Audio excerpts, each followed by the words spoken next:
Welcome back to my channel. কাছে এবং দূরে যে যেখান থেকে দেখছেন সবাইকে ধন্যবাদ। ফেসবুকে ফলোয়ার বাড়ানো, ভিডিও রিচ বাড়ানো, এনগেজমেন্ট বাড়ানো সবকিছু কিন্তু একটা বিষয়ের উপর নির্ভর করে। সেই বিষয়টা কি? চলুন আমরা দেখি। ফেসবুকে একটা ক্লিক করে দিলাম। এই থ্রি ডট একটা ক্লিক করবেন। প্রফেশনাল ড্যাশবোর্ডে একটা ক্লিক করবেন। ক্লিক করার পর এই যে শামীম চৌধুরী, এই যে উইকলি চ্যালেঞ্জ, এটার উপর একটা ক্লিক করুন। আবার এই চ্যালেঞ্জের উপর ক্লিক করুন। ক্লিক করার পর একটা জিনিস লক্ষ্য করুন, খুবই খুবই গুরুত্বপূর্ণ বিষয়টা। আপনি ফেসবুকে যদি কাজ করতে চান এবং সাকসেস হতে চান, তাহলে অবশ্যই আপনাকে এই উইকলি চ্যালেঞ্জটা কিন্তু আপনাকে ফিল আপ করতে হবে। উইকলি চ্যালেঞ্জটার মধ্যে ডে বাই ডে কিন্তু চ্যালেঞ্জ থাকে ফেসবুকে। চ্যালেঞ্জগুলো অতিক্রম করার পর আপনি একটা স্তরে গিয়ে পৌঁছাবেন। সেই স্তরটার নামই হচ্ছে রাইজিং ক্রিয়েটর লেভেল। আপনার যখন লেভেলটা রাইজিং ক্রিয়েটর লেভেল আসবে, তখন কিন্তু আপনাকে একটু সচেতন হতে হবে।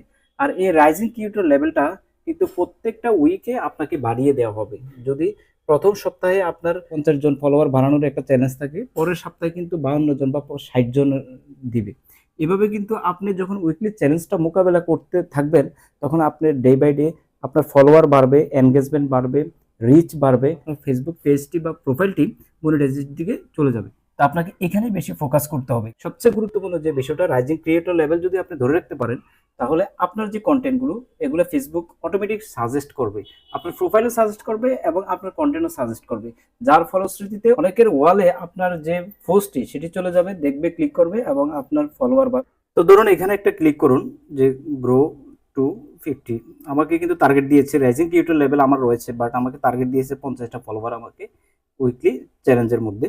তো দেখুন আপনি কি করবেন, এই অপশনটার মধ্যে আপনি ক্লিক করবেন। ক্লিক করার পর আপনার যে পোস্ট রয়েছে সেগুলোর মধ্যে যদি কেউ ইন্টারাক্ট করে, লাইক করে, কমেন্ট করে, তাহলে আপনার কাছে দেখুন ইনভাইট ইনভাইট ইনভাইট।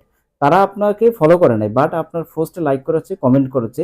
ওই লোকগুলোকে আপনি এখান থেকে ইনভাইট করতে পারবেন, যে আমার প্রোফাইলে ফলো করার জন্য আপনি ইনভাইট করতে পারবেন। এভাবে কিন্তু আপনি ফলোয়ার কিছু বাড়িয়ে নিতে পারবেন।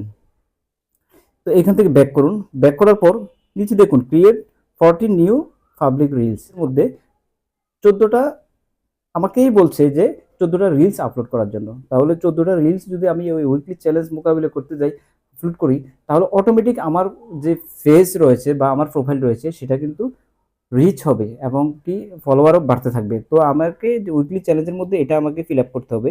তো রিলস ক্রিয়েট কিভাবে করবেন, রিলস ক্রিয়েটের জন্য খুব শর্টকাট কিভাবে রিলস ক্রিয়েট করবেন, সেজন্য আমার একটা ভিডিও কিন্তু অলরেডি দেওয়া আছে, সেটা আপনারা দেখে নিতে পারেন। তো বন্ধুরা, আমি হচ্ছে এস এন শামীম। এ ধরনের প্রতিদিন নিত্য নতুন ভিডিও পেতে আমার চ্যানেলটিকে লাইক এবং সাবস্ক্রাইব করে দিতে পারেন। চলুন ভিডিওর পরবর্তী অংশে চলে যাই।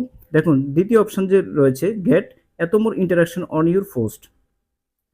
ইন্টারাকশন কিভাবে করবেন? ইন্টারাকশনটা বাড়াতে হলে আপনাকে যে কেউ আপনার পোস্টে যদি কমেন্টস করে, ওই কমেন্টসের কিন্তু আপনাকে আনসার করতে হবে, তাহলে আপনার ইন্টারাকশন হবে। পরবর্তীতে দেখুন গেট 950 রিলস প্লে। তাহলে রিলস প্লে করতে হবে, রিচ হইতে হবে 950টা আমার টার্গেট দিয়েছে। তো সেক্ষেত্রে আপনাকে রিলস আপলোড করতে হবে, ভালো মানের রিলস। এবং আপনার ফেসবুকে যে রিলস, আমরা জানি যে 3 সেকেন্ড থেকে 90 সেকেন্ডের মধ্যে আপনি রিলস ভিডিও আপলোড করতে পারবেন। 3 থেকে 90 সেকেন্ড। আপনি ইচ্ছা করলে সেই সেকেন্ডটাকে একটু কমায় রাখবেন। কারণটা হচ্ছে, যখন ফেসবুক আপনার ভিডিওগুলোকে সাজেস্ট করবে, তখন কিন্তু আপনার যে রিলস প্লেটা, সেটার একটা সেকেন্ড কিন্তু পার্সেন্টেজ ভিউ হতে হবে।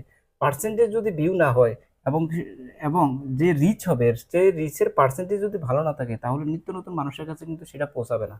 শুধু রিলস থেকেও কিন্তু ফলোয়ার আসে। আপনি যদি ভালো মানের রিলস আপলোড করেন এবং সেই নিয়ম কানুনগুলো মেনে যদি রিলস আপলোড করেন, তাহলে ওইখান থেকেও আপনার কিন্তু শুধু রিলসের ফলোয়ারও কিন্তু বাড়তে পারে। তো আপনি রিলস ক্রিয়েটের জন্য যদি এতগুলো রিলস কিভাবে ক্রিয়েট করবেন, সেই জন্য আপনাকে কিছু টেমপ্লেট দেওয়া রয়েছে ফেসবুকে। সেই টেমপ্লেটগুলো ইউজ করে কিছু স্ক্রিনশটের মাধ্যমে আপনি কিন্তু সেই রিলসগুলো তৈরি করতে পারেন। এভাবে আপনি এতগুলো রিলস তৈরি করে আপলোড করতে পারেন। আর লং ভিডিওর ক্ষেত্রে আমরা সবাই জানি যে লং ভিডিও তৈরি করতে হলে আমাদেরকে মিনিমাম 3 মিনিট থেকে উপরে হতে হয়। আপনি যদি 3 মিনিটের নিচে সেই লং ভিডিওটা আপলোড করেন, তাহলে কিন্তু ফেসবুকের স্ট্যান্ডার্ড রেশিও কিন্তু হলো না। অর্থাৎ আপনার যে 3 মিনিটের ভিডিওটা, সেটা 1:1 অথবা 4:5, এই দুইটা অ্যাসপেক্ট রেশিওতে কিন্তু আপনি তৈরি করবেন। তৈরি করার পর তাদের যে 8টা ক্রাইটেরিয়া রয়েছে, অর্থাৎ সেই ভিডিওটাকে আপনি গ্রুপে শেয়ার করতে হবে, কমেন্টস করতে হবে, ট্যাগ দিতে হবে, টাইটেল দিতে হবে, ডেসক্রিপশন দিতে হবে, সমস্ত যে বিষয়গুলো রয়েছে, এবং স্টোরিতে শেয়ার করবেন। সবগুলো বিষয় দিয়ে আপনি লং ভিডিওটা আপলোড করবেন। তাহলে কি হবে, তাহলে আপনার ভিডিওটা কিন্তু অনেকের কাছে সাজেস্ট হবে। এবং ফেসবুকের যখন ক্রাইটেরিয়াগুলো আপনি ফিল আপ করে আপলোড করবেন, তাহলে দেখা গেছে যে ফেসবুক নিজ থেকে দায়িত্ব নিবে যে এই ভিডিওটাকে সাজেস্ট করার জন্য। ধরুন আপনার ভিডিওটা ইমপ্রেশন হলো 1 লাখ, সেখান থেকে 10% যদি ভিউ হয় তাহলে কত ভিউ হলো? 1 লাখ থেকে 10%, অর্থাৎ আপনার 1000 ভিউ হবে। তো ইমপ্রেশনটাই তো আগে হতে হবে। সেই ইমপ্রেশনটা হওয়ার জন্যই আপনাকে ওই ক্রাইটেরিয়াটা ফিল আপ করতে হবে, ফেসবুকের যে ক্রাইটেরিয়া। আমার একটা ভিডিও রয়েছে অলরেডি এর ধরনের, আপনারা চাইলে দেখে নিতে পারেন। সেখানে আমি বলেছি যে 9টা ক্রাইটেরিয়া রয়েছে, এই 9টা ক্রাইটেরিয়া কিভাবে আপনি ফিল আপ করবেন সেই ভিডিওটা দেখে নিলে আপনি সেখান থেকে অনেক কিছু জেনে যাবেন। পরবর্তীতে আসি যে ফলোয়ার বাড়ানোর জন্য আপনাকে যে বিষয়টা সবচেয়ে গুরুত্ব দিতে হবে সেটা হচ্ছে আপনার ভিডিও কোয়ালিটির উপর গুরুত্ব দিতে হবে। আপনার ভিডিও কোয়ালিটি যদি ভালো হয়, আকর্ষণীয় হয়, তাহলে যখন ভিডিওটা অন্যের ওয়ালে যাবে তখনই সে কিন্তু ক্লিক করবে, ক্লিক করে দেখে ভালো লাগলে দেন আপনার এই ধরনের ভিডিও পেতেই সে কিন্তু আপনাকে ফলো করে লাগবে। ফলো কিন্তু এমনি এমনি আপনাকে ফলো করবে না, আপনার ভিডিও দেখে উপকৃত হতে হবে অথবা আনন্দ পেতে হবে। এই দুই ধরনের বিষয় থেকে ফলোয়ার আসে। তো আপনি অবশ্যই আপনার যে কোয়ালিটি রয়েছে ভিডিওর, সেটা আপনি ডে বাই ডে ভালো করার চেষ্টা করবেন, তাহলে দেখবেন একসময় গিয়ে আপনার ফলোয়ারও বাড়বে, রিচ এঙ্গেজমেন্ট বল সব কিছুই ফিল আপ হবে। উইকলি চ্যালেঞ্জগুলো আপনি মোকাবেলা করে আপনার যে প্রোফাইলটা রয়েছে সেই প্রোফাইলটাকে অবশ্যই রাইজিং ক্রিয়েটর লেভেল এটা ধরে রাখার চেষ্টা করবেন। অনেকে বলে যে ফেসবুকের ভিডিও কি শেয়ার করা যাবে? হ্যাঁ, ফেসবুকের ভিডিও আপনি শেয়ার করতে পারবেন, কারণ ফেসবুক নিজেই কিন্তু 3টা গ্রুপে শেয়ার করার জন্য বলছেন। আর ফেসবুকের ভিডিও শেয়ার করার জন্য ফেসবুক নিজেই সাজেস্ট করেছে যে আপনি আপনার ভিডিওগুলোকে গ্রুপে শেয়ার করেন, তাহলে সেটা অনেক বেশি রিচ হবে, অনেকে দেখবে, সেখান থেকে আপনার ভিউ জেনারেট হবে। আপনি শেয়ার করতে পারেন, কোনো সমস্যা নেই। আর এনগেজমেন্ট বাড়ানোর জন্য আরেকটা কৌশল হচ্ছে, যে প্রোফাইলগুলোতে সবচেয়ে বেশি এনগেজমেন্ট হয় ওই ধরনের প্রোফাইলগুলোকে আপনি চিহ্নিত করবেন, চিহ্নিত করে ওই প্রোফাইলগুলোতে তাদের ভিডিওগুলো আপনি দেখবেন, দেখে এখানে কমেন্টস করবেন। কমেন্টস করলে দেখবেন অটোমেটিক যখন আপনি অন্যের ভিডিওগুলো দেখে কমেন্টস করবেন তাহলে এবং ইন্টারেক্ট করবেন, তাহলে আপনার ভিডিওগুলো কিন্তু সে দেখবে এবং ইন্টারেক্ট করবে। ভাই আজকের যে জমানাটা সেটা হচ্ছে গিভ এন্ড টেক। আপনি যদি অন্যের ভিডিও না দেখেন এবং আপনার ভিডিও কেন মানুষ দেখবে? আপনার এই ধরনের পাবলিকও কিন্তু অনেক রয়েছে, অন্যের ভিডিও দেখবেন এবং আপনার ভিডিও ও দেখবে।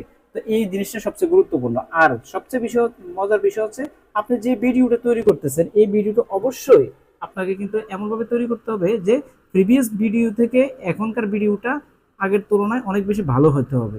অর্থাৎ আপনি ভিডিওর কোয়ালিটি, গুণগত মানটাকে ভালো করার চেষ্টা করবেন, তাহলে দেখবেন আপনার ভিডিওটা ধীরে ধীরে আপনার প্রোফাইলটা গ্রো হবে এবং আপনার ভিডিও ভালো পর্যায়ে চলে যাবে।